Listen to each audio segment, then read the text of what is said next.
아멘. 감사합니다. 네, 오늘 우리에게 주시는 하나님의 말씀은 갈라디아서 5장 1절과 13절 두 구절의 말씀입니다. 갈라디아서 5장 1절과 13절의 말씀을 우리 다 같이 한번 합독해 보겠습니다. 그리스도께서 우리를 자유롭게 하려고 자유를 주셨으니 그러므로 굳건하게 서서 다시는 종의 멍에를 매지 말라. 형제들아, 너희가 자유를 위하여 부르심을 입었으나 그러나 그 자유로 육체의 죄를 삼지 말고 오직 사랑으로 서로 종노릇하라. 아멘. 심우진 목사님 나오셔서 그리스도인의 자유라는 말씀 전하실 때 큰 은혜 임하시기 바랍니다.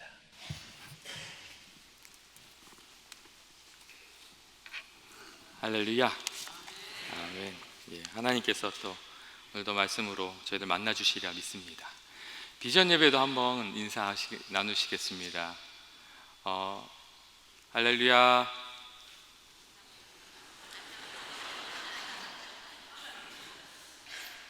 사랑합니다. 그리고 축복합니다. 오늘 비전 예배에도 하나님이 은혜 주시길 바랍니다.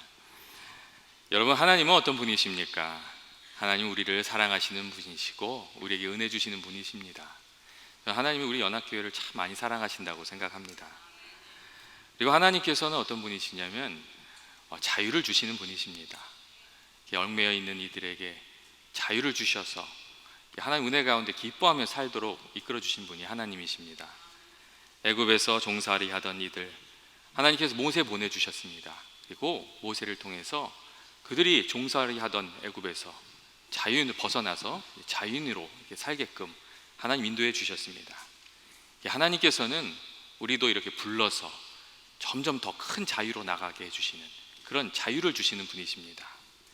하나님께서 우리와 함께 해주시면 죄에서 자유하게 되고 또 근심에서 자유하게 되고 가난이나 유혹이나 질병에서 우리가 자유하게 됩니다. 여러분, 자유가 무엇입니까? 자유는 무엇에 얽매여 있는 것이 아니라 무엇을 하고 싶을 때 그것을 할 수 있게 되는 그런 상태와 능력을 가진 것입니다. 반대로 자유가 없다는 것은 무엇인가에 붙들려서 하고자 하나 그것을 이룰 수 없고 이리저리 끌려다니면서 살아가는 삶, 종의 노예돼서 이렇게 살아가는 그런 삶을 자유가 없는 삶이라고 이야기합니다. 예수님이 이렇게 하나님께서 우리를 만드신 대로 참 나로 살지 못하는 것, 그것을 자유가 없는 삶이라고 이야기를 합니다. 여러분, 세상 사람들은 지식이 우리를 자유하게 만든다고 또 힘을 준다고 그렇게 믿습니다. 수영하는 법을 알면 물속에서 자유를 누릴 수 있는 것처럼 알아야지만 자유를 누릴 수 있다, 이렇게 이야기를 합니다. 알면 자유가 있고 모르면 다른 사람이 시키는 대로 해야 된다는 것입니다. 여러분, 우리가 알아야 선택이 폭이 넓어지고 또 알미 있어야 무지에서 벗어날 수 있다는 점은 맞는 말입니다. 그렇지만 정말 알아야 될 것을 모르면 또 참 우리에게 진리 자유 주시는 예수님을 알지 못하면 우리가 알고 있는 것이 우리들의 삶에 참 자유를 주지 못하는 것을 우리가 경험하게 됩니다. 지식은 많지만 욕심의 노예가 돼서 살아가는 사람들도 있고 분내의 노예돼서 죄의 노예돼서 살아가는 사람들이 우리 주변에 많이 있기 때문입니다.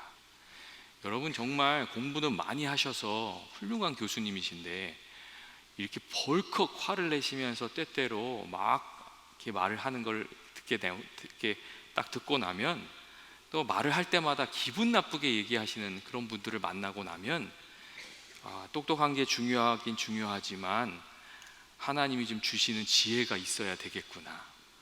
말을 할 때 다른 사람 위로할 줄도 알고 격려할 줄도 알고 말을 좀 잘할 줄 아는 지혜가 필요하지 똑똑한 것만으로 되는 것이 아니구나 하는 그런 생각을 하게 될 때가 많이 있습니다. 또한 세상 사람들은 재물이 있으면 힘이 생기고 또 자유해지는 줄 압니다. 그래서 세상의 부와 재물을 추구하면서 살아갑니다. 재물이 있으면 할 수 있는 일이 많아지고 선택지가 너무 넓어지는 것이 사실입니다. 하지만 돈이 많아졌다고 해서 또 참 자유인이 되는 것은 아닙니다. 돈이 많지만 불안에 이렇게 붙잡혀서 살아가는 분들도 많이 있고 돈이 많아질수록 돈에서 자유해지는 것이 아니라 돈의 노예가 돼서 살아가는 분들도 많이 있습니다. 예전에 릭 워렌 목사님이 현대인의 문제를 좀 이야기하시면서 이런 얘기를 했습니다. 오늘날 현대인들은 너무나도 소유를 추구하고 있다고. 큰 집을 사고 큰 건물을 사고 좋은 차를 사고 명품을 사느라 이게 수고하면서 살아가고 있고, 정작 그런 것을 사서 거기에 대한 이 페이먼을 하느라 실제로 쓸 돈은 얼마 없는 사람들이 너무 많이 있다고. 가족들과 이렇게 좀 화목하게 보내는데 쓸 돈이 없고, 하나님의 귀한 일이 있다고 하는데도 거기에 헌금할 돈이 없고, 이렇게 정말로 자기가 쓰고 싶을 때 쓸 돈이 너무나도 부족한 그런 사람들이 많이 있다고, 그런 이야기를 좀 했습니다. 반면에 작은 집에서 사고 그렇게 그냥 평범한 차를 타지만 정말 쓰고 싶을 때 쓸 돈이 많은 사람, 그런 사람도 있다고 이야기를 했습니다.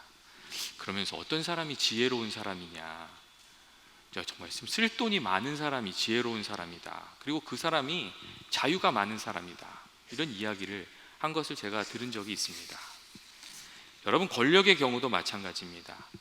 힘이 없으면 타인의 의지에 휘둘릴 수밖에 없는 경우가 많습니다. 하지만 권력의 경우도 돈이나 재물과 마찬가지입니다. 권력이 죄의 문제를 해결해 주지도 않고 권력이 행복을 보장해 주지도 않습니다. 오히려 권력을 추구하는 사람은 자유할 것 같지만 권력의 노예가 되는 경우가 많습니다. 그래서 힘이 없어질까 봐, 사람들이 나를 알아주지 않을까 봐 전전긍긍하면서 살아가는 경우가 많습니다. 또한 또 힘을 잘 써야지 그것이 힘이 되지, 힘을 잘못 쓰면 그것이 짐이 됩니다. 힘이 평생 가는 것이 아니기 때문에 힘을 잘 사용하지 못하면 힘이 없어지고 나서 사람들이 거들떠 보지도 않게 되기 때문입니다. 그래서 또 있을 때 잘하란 말이 있잖아요. 정말 있을 때 잘해야 됩니다. 애들한테도 잘해야 되고, 아내한테도 잘해야 되고, 또 남편한테도 잘해야 되고, 하나님께도 잘해야 됩니다. 별로 감동이 없으시네요. 근데 진짜 잘해야 됩니다. 여러분, 지식이 많다고, 재물이 많다고, 힘이 있다고 참 자유를 누리고 참 행복이 보장되는 것이 아니란 겁니다. 여러분, 성경이 말하는 참 행복과 참 자유의 길은 무엇입니까? 성경이 말하는 참 행복과 참 이 자유의 길은 하나님의 말씀 안에 있고 주의 성령 안에 있다고, 이렇게 성경이 말하고 있습니다. 고린도후서 3장 17절 말씀 보시면 주님은 영이시니 주의 영이 계신 곳에 참 자유가 있다고, 이렇게 말씀해 주고 있습니다. 하나님의 성령이 우리 안에 임하시고 주의 말씀이 우리 안에 임하시고 하나님께서 우리와 함께 하시면 그 안에 하나님의 능력이 있고 행복이 있고 그 안에 참 자유가 있다고, 주의 능력으로 우리가 담대히 세상을 이기면서 살아가게 되는 것이라고, 그렇게 말씀해 주고 있습니다. 실제로 주의 영이 우리 안에 임할 때 우리를 이렇게 얽어매고 있던 그런 죄의 그 권세가 끊어지고, 죄의 사슬이 끊어지고, 또 과거로부터 우리가 이어온 그런 사슬들이 끊어집니다. 그리고 우리가 성령에 충만해질 때 그것에서 벗어나서 새로운 일을 할 수 있는 사람으로 빚어지게 됩니다. 주님의 성령이 임할 때 정말 새로운 존재로 우리가 살아가게 되는 것입니다. 예전에는 하지 못했던 것, 성령의 충만함을 입으면 우리가 그 일을 할 수 있게 됩니다. 예전에 끊지 못했던 술이나 예전에 끊지 못했던 담배를 성령님께서 충만히 임하시면 그것을 우리가 넉넉히 끊을 수 있게 됩니다. 예전에 우리 아버지가 담배를 좀 많이 피셨어요. 그래가지고 하여튼 담배 심부름을 그렇게 신기셨어요. 근데 예수 믿고, 예수 잘 믿고 새벽기도 나가시면서 담배가 그냥 끊어졌어요. 아버지가 어느 날 습관처럼 담배를 탁 물었는데 이 담배 맛이 너무 쓰더라는 거예요. 그럼 하나님이 말씀으로, 성령으로 탁 붙들어 주시니까 예전에 끊지 못하던 것이 끊어지는 귀한 성령의 역사도 있었다는 그런 것이었습니다. 여러분, 세상에는 과거의 잘못에 묶여서 이렇게 평생 종로로 타면서 살아가는 사람들이 많이 있습니다.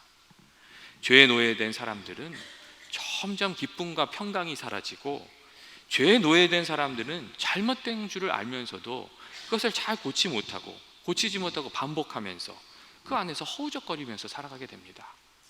하지만 주의 말씀이 우리 가운데 임하고 주의 성령이 임하면 우리가 이 죄를 끊고 하나님 말씀대로 주님께 영광 돌리면서 살아갈 수 있게 됩니다.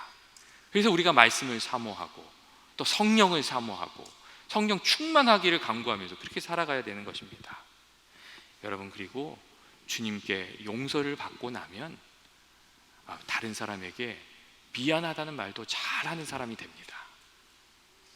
여러분, 그게 참 신기합니다. 우리가 뭘 잘못했을 때 하나님께 그 문제를 가지고 나가서 회개하고 우리 죄를 자복하고 은혜를 구하고 또 이렇게 기도하고 회개하는 과정 가운데 주의 은혜를 풍성히 이렇게 경험하게 되면 어느 순간 내가 외면하고 싶었던 것들, 잘못들, 그런 것들을 이렇게 직면할 수 있는 용기가 생기고 잘못했을 때 사람들한테 미안하단 말을 잘하는 사람이 됩니다. 이게 참 신기한 은혜입니다. 그런데 주님 앞에 이렇게 죄를 고백하고 회개하지 않고 은혜 받지 못하고 그러면 자기가 잘못한 것을 자꾸 감추고 외면하려고 하고 누가 지적하면 화내고 그래서 잘못해놓고선도 미안하단 말도 한마디 못하고 그렇게 살아가게 됩니다. 이게 잘못을 해도 주의 은혜 가운데 있으면 회개하면서 그 잘못에서 벗어나고 점점 자유로운 삶을 사는데 그렇지 못하면 죄에 정말 점점 더 얽매이면서 정말 부자유한 이게 자유가 없는 삶으로 이게 변해가게 된다는 겁니다. 여러분 또한 성령이 우리 안에 거하실 때 우리가 걱정해서 근심해서 또 자유함을 누리게 됩니다. 이게 어떻게 근심 걱정이 없는 사람이 있겠어요? 그런 일들이 계속 찾아오잖아요. 그런데 우리가 말씀과 성령으로 충만해지면 하나님께서 기쁨을 주세요. 하나님이 나를 사랑하시고 하나님께서 나와 함께 하시고 그 믿음이 찾아오면서 하나님이 기쁨을 주시면 근심 걱정 일으키는 일들이 있지만 근심 걱정이 잠깐은 찾아오지만 그렇게 계속 근심 걱정에 붙들려 있지가 않습니다. 근심 걱정이 있다가도 어느 순간 찬송이 막 시작이 되면서 이게 근심 걱정이 이렇게 떠나가고 하나님이 주시는 기쁨 가운데서 자유를 누리면서 이렇게 살아가게 됩니다. 참 재밌는 게 어려운 일이 있으면 하나님이 찬송을 부르게 해주시는데 그 상황에 딱 맞는 찬송이 기억나요. 또 그 찬송을 한참 하다 보면 마음이 가뿐해지거든요. 하나님이 그렇게 해서 우리 마음을 지켜주시는 거거든요. 세상의 기쁨은 잠깐 찾아왔다가 금세 사라집니다. 선물을 받는 것도 그렇고 사람들하고 만나서 수다 떠는 것도 그렇고 그때는 좋은데 집에 오면 허무할 때도 많이 있습니다. 또 이 사람의 이 세상의 기쁨은 다 그렇습니다. 결혼하는 신혼부부도 처음에는 막 너무 좋다고 웃고 막 그러다가 비행기 타고 이렇게 신혼여행 가다가 말싸움 몇 번만 하면 돌아오면서 저런 왼수 같은 것 타고 내가 속아서 결혼했다고 또 그런 사람도 많습니다. 이게 세상의 기쁨은 그런 겁니다. 하지만 주님이 우리 가운데 찾아와 주시고 주의 말씀이 들려지고 주의 사랑이 느껴지고 주님이 그 안에 우리에게 기쁨 주시면 그 기쁨을 가지고 우리가 넉넉히 세상을 이기면서 기쁘고 감사하게 이렇게 살아갈 수 있게 되는 겁니다. 또한 주의 성령을 우리가 받아야 되는 이유는 성령이 충만하게 우리 임할 때 우리가 세상의 유혹을 이기면서 살 수 있게 되기 때문입니다. 여러분, 유혹을 아무리 이기라고 가르치고 이야기를 해줘도 여러분 그렇게 되는 것이 잘 되는 것이 아닙니다. 여러분도 다 경험해 보셨겠지만 한번 유혹에 빠지면 빠져나오기가 정말 어렵습니다. 예전에 그 한국에 카지노가 생기면서 10년 동안 모아놓은 돈을 카지노에 홀랑 다 날려버린 분이 있으셨어요. 그분이 자기 돈만 날린 게 아니라 주변 사람들 돈까지 다 날려가지고 경찰서에도 가셨거든요. 그래서 경찰서에서 물어봤더니 그분이 그런 얘기를 하더래요. 자기가 카지노가 뭔지 알았겠네요. 주변에 있는 사람들이 한 번 두 번 얘기해서 가자고 그러니까 들락날락 하다가 거기 빠져가지고 다 그렇게 된 거라고. 유혹을 이길 힘이 없었다고, 안 되는 줄 알면서도 계속 가게 됐다고, 그런 변명 아닌 변명을 하시더랍니다. 여러분, 유혹 앞에서 이길 수 있는 장사가 없습니다. 유혹 앞에서 교만한 사람은 반드시 넘어집니다. 그런데 하나님의 말씀이 우리 가운데 거하고 주의 성령이 우리들을 붙들어 주시면, 우리가 또 말씀대로 살아가려고 하면 유혹에서 우리를 지키면서 이게 살아갈 수 있게 되는 겁니다. 유혹이 찾아오지만 주의 말씀과 성령이 우리를 지켜주시면 유혹을 계속 바라보면서 유혹을 따라서 가는 것이 아니라 그 시각을 주께로 옮기고 하나님께로 옮기고 말씀에 옮겨서 유혹을 이기고 이렇게 살아갈 수 있게 된다는 겁니다. 여러분, 그게 또 하나님께서 주시는 귀한 은혜입니다. 여러분, 우리가 쉽게 끊지 못하는 유혹이 있다면 또한 그 뒤에서 또 역사하는 마귀 역사도 우리는 좀 생각을 해야 됩니다. 사람들은 자기 발로 이렇게 술 마시러 가고 도박하러 가고 또 자기 발로 다 그렇게 가는 줄 압니다. 사실은 근데 그 뒤에 우리들을 이렇게 흔들고 역사하는 그 마귀 역사들이 다 있습니다. 주님께서 붙들어 주시지 않으면 이 마귀 역사에 좀 다 휘둘리면서 사는 겁니다. 여러분, 부부싸움도 내가 하는 줄 알지만 사실은 그 안에 마귀 역사들이 다 있습니다. 그래서 싸움을 하다 보면 이게 제정신일 때는 안 할 말들, 그런 말들을 꼭 합니다. 그래 놓고서는 싸움이 끝나고 제정신이 다 이렇게 찾아오면 그러면 이제 후회가 되잖아요. 아, 내가 아니었구나, 이런 생각이 들잖아요. 이게 마귀 역사에 붙들려서 그러는 거거든요. 근데 주님께서 우리 마음을 붙들어 주시면 기분 맞던 말도 좀 넘기게 되고 지혜로운 말로 응답할 수도 있게 되고, 주님께서 우리들의 마음을 지켜주시고 우리의 삶을 지켜주셔야 정말 자유를 잊어버리지 않고 살아가게 되는 것이거든요. 여러분, 선교지에 가면 느끼게 되는 일인데, 여러분, 우리 민족도 정말 하나님의 은혜를 많이 받았고 은혜 안에서 정말 이 가난에서부터 저주에서부터 이 해방되었구나, 자유롭게 되었구나, 그런 것을 좀 발견하게 됩니다. 여러분, 우리 민족이 어떤 민족이라고 생각을 하십니까? 여러분, 우리가 수백 년 동안 너무나도 가난하고 고통을 받으면서 살아왔던 그런 민족이었습니다. 비가 오면 홍수가 났고 홍수가 나면 또 전염병이 돌았습니다. 그래서 전염병으로 해마다 죽는 사람들이 많이 있었던 그런 나라가 우리나라였습니다. 선교사님들 기록을 보면 전염병과의 전쟁이 엄청나게 치열했던 것을 알 수 있고, 또 선교사님 자녀들이 그냥 선교지에서 부지기수로 죽어나간 것을 알 수가 있습니다. 그리고 전쟁이 일어나서 속 시원히 이겨본 적이 별로 없는 나라입니다. 하여튼 수백 년 동안 싸움만 하면은 나라가 다 그냥 황폐화되고 그랬던 나라가 우리나라입니다. 한국 전쟁이 끝나고 나서 세상에서 두 번째로 가난했던 나라, 그런 나라가 우리나라였습니다. 그리고 또 한편으로는 복을 받으려고 그렇게 애썼던 나라가 여러분 우리나라입니다. 근데 그게 잘 되지 않았습니다. 얼마나 좀 잘 살고 복을 받았으면 좋겠다고 생각했는지 애들 이름 지을 때마다 복자를 얼마나 넣는지, 무슨 복이 아니면 복만이, 복자가 진짜 많았습니다. 이름만 그렇게 졌습니까? 대문에도 복자 쓰고 달력에도 복자 쓰고 수저에도 복자 쓰고, 또 묘자리를 좀 잘 쓴다 그러면은 복 받는다 그래가지고 산 높은 곳에다가 다 묘자리 만들고. 여러분, 그렇지만 수백 년 동안 한국이 잘 되지가 않았습니다. 그런데 하나님께서 선교사들을 보내주셔서 한국에 복음이 전해지고 사람들이 예수 믿게 되고 주님을 붙들고 살아가고 주님께 기도하면서 살아가고 주님 의지하면서 살아가고 예수 잘 믿으려고 애쓰고, 그러니까 하나님께서 정말 짧은 시간 내에 한국을 너무너무 많이 바꿔주시고 복을 주셨어요. 여러분, 우리 선조들이 그렇게 살았잖아요. 새벽 4시가 되면은 동네마다 교회에서 종을 쳤어요. 아니면 차인벨 노래가 나왔어요. 그러면 사람들이 일어나서 거기 가서 새벽 기도하고 하나님께 부르짖고 도와달라 그러고 하루를 살고 그렇게 살았거든요. 말씀 집회한다 그러면 사람들이 구름같이 몰려와가지고 하나님 말씀 의지하고 거기에 은혜 받아서 힘 받아서 살아가고 그렇게 살았거든요. 그리고 그렇게 사니까 또 하나님께서 은혜 주셨거든요. 대한민국이 지금처럼 잘 살게 된 거는 정말 놀라운 일입니다.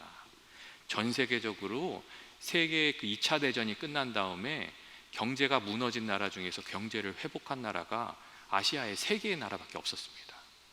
그리고 이렇게 보시면 3등 국가는 100년이 지나도 3등 국가, 2등 국가는 100년이 지나도 2등 국가. 그렇지 3등이 2등 되고 2등이 1등 되는 경우가 많지가 않습니다.